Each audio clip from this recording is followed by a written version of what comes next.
G'day people, I'm Sharyn and welcome. Today I'm going to help you work out how to determine where your seams are going to be compared to your cut line when you're using an overlocker or serger.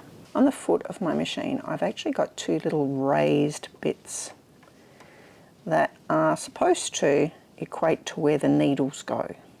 If I've got something like this where I know that this line is the line I'm supposed to be sewing on, going into this like I'm sewing a ribbing onto a neckline, then what I'm aiming to do is to get that mark on the foot to line up with the seam line on my garment. Now the trouble is that usually you don't have all your seam lines marked, but you can see over here where this is coming to, and you might want to add to this part of your machine a little mark that says that is where I need to be for a 5/8 inch. Really it should be these pieces, but sometimes they work, sometimes they don't. So if I'm adding a little mark there, all I need to do now, I don't need to worry about this one, I can just worry about keeping the cut edge on that mark.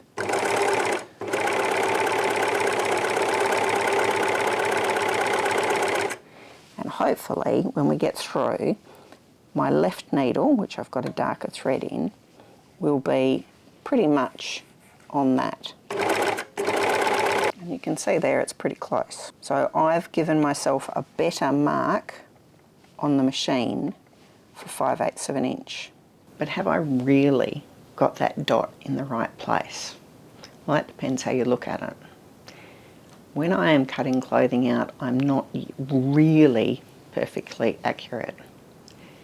And I've cut these ones out today to be pretty much perfectly accurate. So the fact that there's a little bit of a gap between where I need to do it when I've been perfectly accurate and where that dotted line is on the machine, that's probably something that normally gets taken up in my slightly less accurate cutting out of a garment.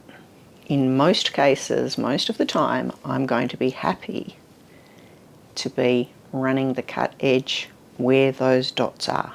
And this line is 10 millimeters or 1 centimeter. So if you've got a pattern that gives you a 1 centimeter seam allowance, this is what we're trying to do. We could be going there, but if you don't have it marked, which you almost certainly won't,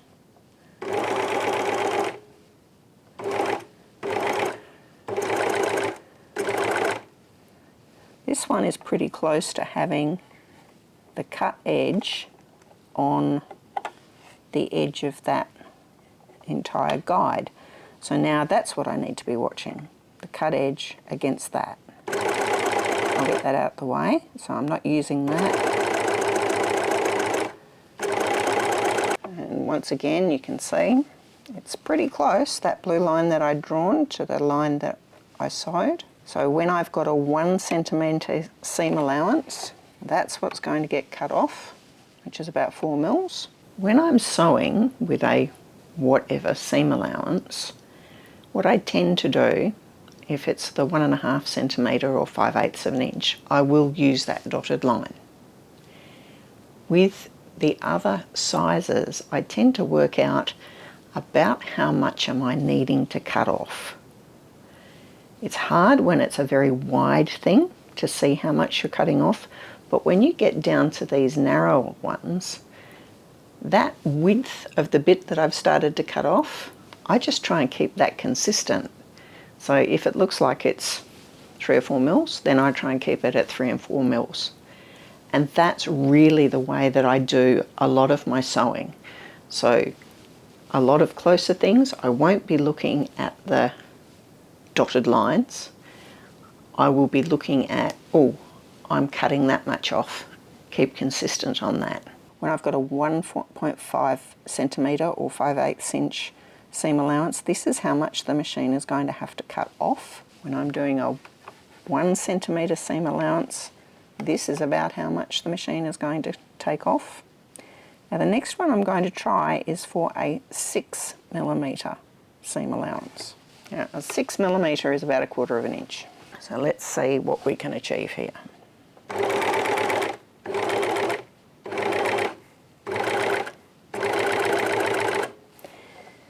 Now, it's probably difficult to see, but there is a tiny little bit of fabric being taken off there.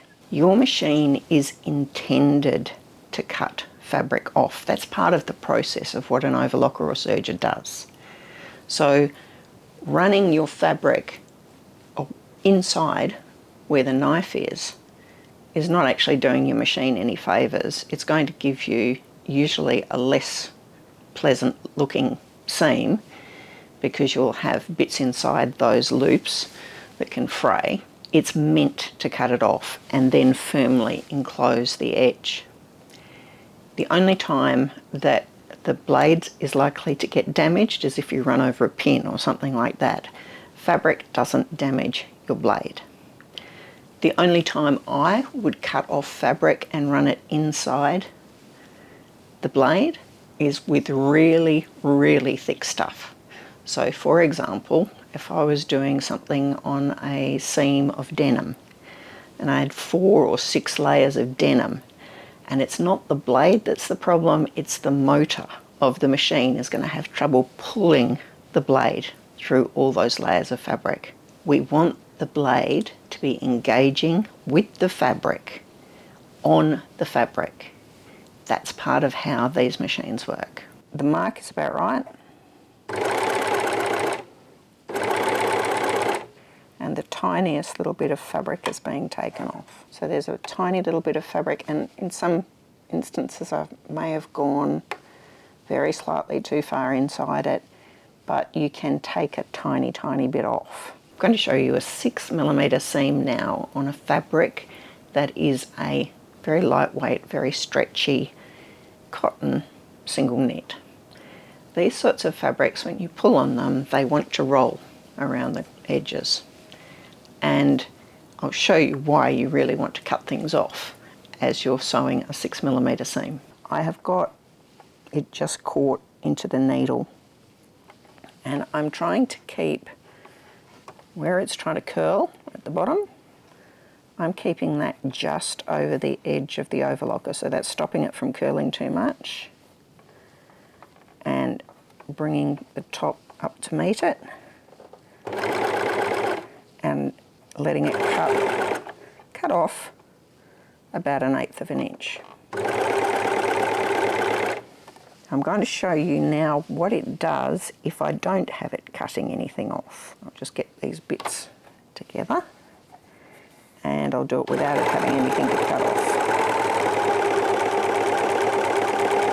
When I say always make sure you're cutting off at least a little bit, it's because you want to get a nice seam like that, not one that's got the bits of fabric folded over in it.